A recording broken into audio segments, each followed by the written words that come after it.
제23장.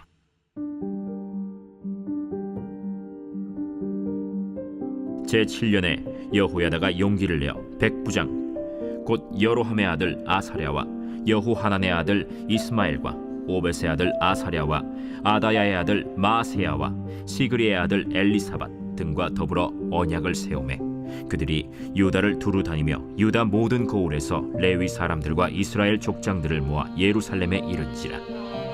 온 회중이 하나님의 전에서 왕과 언약을 세우매 여호야다가 무리에게 이르되 여호와께서 다윗의 자손에게 대하여 말씀하신 대로 왕자가 즉위하여야 할지니 이제 너희는 이와 같이 행하라.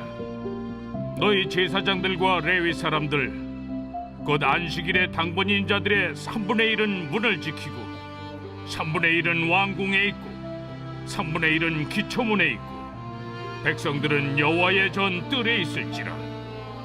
제사장들과 수종드는 레위 사람들은 거룩한즉 여호와의 전에 들어오려니와 그 외에 다른 사람은 들어오지 못할 것이니 모든 백성은 여호와께 지켜야 할 바를 지킬지며 레위 사람들은 각각 손에 무기를 잡고 왕을 호위하며 다른 사람이 성전에 들어오거든 죽이고 왕이 출입할 때 경호할지니라. 레위 사람들과 모든 유다 사람들이 제사장 여호야다가 명령한 모든 것을 준행하여 각기 수하의 안식일에 당번인 자와 안식일에 비번인 자들을 거느리고 있었으니 이는 제사장 여호야다가 비번인 자들을 보내지 아니함이더라. 제사장 여호야다가 하나님의 전 안에 있는 다윗 왕의 창과 큰 방패와 작은 방패를 백부장들에게 주고 또 백성들에게 각각 손에 무기를 잡고 왕을 호위하되 성전 오른쪽에서부터 성전 왼쪽까지 제단과 성전 곁에 서게 하고 무리가 왕자를 인도해내어 면류관을 씌우며 율법책을 주고 세워 왕으로 삼을세. 여호야다와 그의 아들들이 그에게 기름을 붓고 이르기를 왕이여 만세수를 누리소서. 아달랴가 백성들이 뛰며 왕을 찬송하는 소리를 듣고 여호와의 전에 들어가서 백성에게 이르러 보매 왕이 성전 문기둥 곁에 섰고 지휘관들과 나팔수들이 왕의 곁에 모셔 서 있으며 그 땅의 모든 백성들이 즐거워하여 나팔을 불며 노래하는 자들은 주악하며 찬송을 인도하는지라. 이에 아달랴가 그의 옷을 찢으며 외치되 반역이로다, 반역이로다. 하매 제사장 여호야다가 군대를 거느린 백부장들을 불러내어 이르되 반열 밖으로 몰아내라. 그를 따르는 자는 칼로 죽이라. 하니 제사장의 이 말은 여호와의 전에서는 그를 죽이지 말라 함이라. 이에 무리가 그에게 길을 열어주고 그가 왕궁 말문 어귀에 이를 때에 거기서 죽였더라. 샬롬. 오늘도 하나님께서 우리의 삶 가운데 하늘의 평안으로 붙들어 주실 줄 믿습니다. 하루를 시작하며 주님의 말씀을 의지하여 담대하게 승리하시기를 간절히 축원합니다. 여러분 지난밤 평안히 주무셨나요? 하루를 시작하는 우리에게는요 늘 용기가 필요합니다. 왜냐하면 우리가 마주하고 있는 인생의 현실이 만만치 않기 때문에 그렇죠. 늘 두려운 마음이 찾아오고 불안과 염려가 우리와 동행하고 있는 것을 발견하게 됩니다. 자녀는 잘 지금 성장하고 있는가?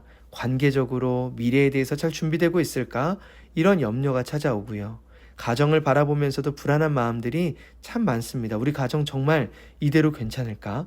앞으로의 미래는 어떠할까?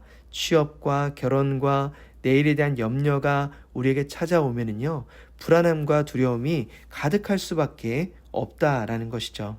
오늘 성경에도 두려움과 불안에 사로잡혀 있는 한 사람이 등장합니다. 바로 대제사장이었던 여호야다의 이야기입니다. 여호야다는요, 이 현실 세계의 한계와 두려움에 직면하고 있었어요. 왜냐하면 아달랴라는 여왕이 왕이 되었기 때문에 그렇습니다. 그녀는 누구입니까? 먼저는 아하시아의 어머니입니다.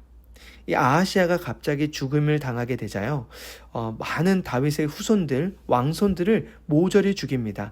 한 사람 요아스만 겨우겨우 살아남았고요. 모두가 다 죽임을 당하게 되었어요.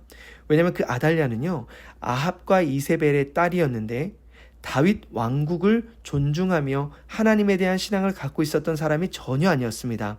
아합과 이세벨은 어떤 사람이었습니까? 하나님 보시기에 이보다 악한 사람은 없었다라고 평가할 정도로 굉장히 악명 높은 사람이었고 바알을 숭배했던 사람이었습니다. 아달랴가 왕이 되었다라는 것은요, 이스라엘 백성들에게 있어서는 바알 신앙이 굉장히 강력하게 들어왔다라는 것이죠. 정권, 이 강력한 힘을 가지고 있었기 때문에 그 권력으로요, 모든 백성들을 통치하고 있었기 때문에 소망이 점점 사라져버리게 되었다라는 것입니다. 대제사장으로서 하나님을 예배해야 되는데 성전에는 점점점 더 우상이 가득해가는 그 현실을 마주하고 있었던 여호야다의 두려움과 불안함이 얼마나 컸겠습니까? 그런데 오늘 본문에 보면은요, 이런 말씀이 나와 있습니다. 1절 말씀 함께 보겠습니다. 제7년에 여호야다가 용기를 내어 백부장 곧 여호함의 아들 아사랴와 여호하난의 아들 이스마엘과 오벳의 아들 아사랴와 아다야의 아들 마아세야와 시그리의 아들 엘리사밧 등과 더불어 언약을 세우매 제7년에 여호야다가 용기를 내었다라고 말하고 있습니다. 너무나 두렵고 불안한 현실을 살아가고 있었던 대제사장 여호야다에게는 어떠한 용기가 나오게 된 것일까요? 첫 번째로 그가 가지고 있었던 용기는요, 현실을 마주하는 용기였습니다. 아달랴가 여전히 왕으로 남아 있었던 그 현실을 직면하면서 어떻게든 이 현실을 어떻게든 풀어내려고 하는 노력과 애씀과 고민이 보인다라는 것이죠.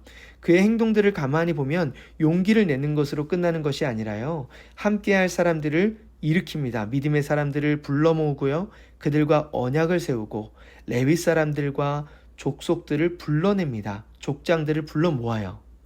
그 모든 순간들은 현실이었다라는 것이죠. 그리고 함께 모였던 제사장들과 레위 사람들을 당번을 정해서 3분의 1씩 각자의 자리에서 어떻게 행동해야 되는지에 대한 지침을 분명하게 이야기합니다. 여러분, 여호야다가 이 사람들을 보냈을 때, 유다를 두루 다니며 레위 사람들과 이스라엘 족상들을 불러 모았을 때 얼마나 불안했을까요? 얼마나 두려웠겠습니까? 혹여라도 그 중에 한 사람이라도 배신을 해서 아달랴에게 얘기하는 순간 모두가 다 죽임을 당할 수밖에 없는 그러한 상황이었다라는 것이죠. 굉장히 두려웠을 것입니다. 그럼에도 불구하고 이 현실을 마주하면서 한 가지 한 가지 풀어가고 있었던 그의 모습을 보면 현실을 회피하는 용기가 아니라 현실을 직면하는 용기를 가졌다라는 것이죠. 우리가 지금 마주하는 현실을 직면해야 된다라는 것을 이야기합니다. 여러분, 우리의 삶은 어떻습니까? 때로는 현실을 회피하고 싶은 순간들이 참 많아요. 이것은 생각하지 않고 다른 것으로 시선을 돌려서 회피하고 싶은 것들이 참 많이 있죠. 그런데 하나님께서는 우리에게 끊임없이 이 현실을 마주하라고 이야기합니다. 자녀를 바라보는 현실, 경제적인 문제에 대한 현실, 그리고 내가 마주해야 되는 여러 가지 관계에 대한 현실들을 바라보면서요, 그 현실을 용기 있게 마주하라고 이야기합니다. 그러면 괜찮을까요? 그렇진 않죠. 그 현실을 마주하면서 우리가 붙들어야 될 것이 있다라는 것입니다. 우리 2절, 3절 말씀에 보면은요, 유다에 두루 다니면서 레위 사람들과 족장들을 모아서 예루살렘에 모으게 됩니다. 그리고 3절에 이렇게 말합니다. 온 회중이 하나님의 전에서 왕과 언약을 세우매 여호야다가 무리에게 이르되, 뭘 이야기하죠? 여호와께서 다윗의 자손에게 대하여 말씀하신 대로 왕자가 즉위하여야 할지니라. 여호와께서 다윗의 자손에게 대하여 말씀하신 대로 그 이야기를 하고 있다라는 것이죠. 무엇을 의지하고 있습니까? 여호야다는요, 현실을 마주하는 용기뿐만 아니라 말씀을 의지한 용기를 가지고 있다라는 것입니다. 인간의 방법에는 한계가 있습니다. 인간의 지혜를 가지고 많은 것을 세우는 것도 너무나 중요합니다. 그런데요, 이것을 하루하루 하다 보면 계속적으로 찾아오는 불안함과 두려움을 이겨낼 수 있는 힘이 없다라는 것이죠. 무엇을 붙드는 것입니까? 깊고 뿌리 내린 흔들리지 않는 이 현실 속에서 그 흔들리지 않는 믿음을 갖기 위해서 하나님의 말씀을 붙들고 있는 것입니다. 한번 견디다가 끝나는 문제가 아니라요. 현실 속에서 하나님이 베풀으신 그 담대한 믿음으로 말씀을 붙들며 나아가는 용기를 가지고 있었다라는 것이죠. 그렇기 때문에 여호야다는 요시야를 왕으로 세우고 난 뒤에 세 가지를 일을 합니다. 왕자를 인도해내서 면류관을 씌웁니다. 왕권을 세워주고 다윗의 정통성을 세우는 것이죠. 그리고 무엇을 줍니까? 율법책을 주는 거예요. 율법책을 주는 이유는 다른 것이 아니죠. 하나님의 말씀을 의지해야만 우리가 살아갈 수 있다. 그리고 그에게 기름을 붓습니다. 하나님의 주권을 인정하며 나아가는 것이죠. 저도 목회를 하면서 참 불안하고 두려운 마음이 찾아올 때가 있습니다. 잘하고 있는 건가? 여전히 부족한 게 참 많은데, 그러면 늘 불안한 마음과 두려움이 찾아올 때가 있다라는 것이죠. 하루의 현실이 그렇다라는 거예요. 이것이 한 번에 해결되는 문제가 아니라는 것이죠. 현실은 다른 모양으로 찾아옵니다. 그런데 그 현실을 피할 수는 없어요. 현실을 마주하는 용기가 필요하다라는 것이죠. 그런데요, 이 현실을 내 힘으로 마주하면 무너질 수밖에 없다라는 것이에요. 무엇을 붙들어야 됩니까? 말씀을 붙드는 것입니다. 말씀을 의지하는 용기가 우리에게 필요하다라는 것이죠.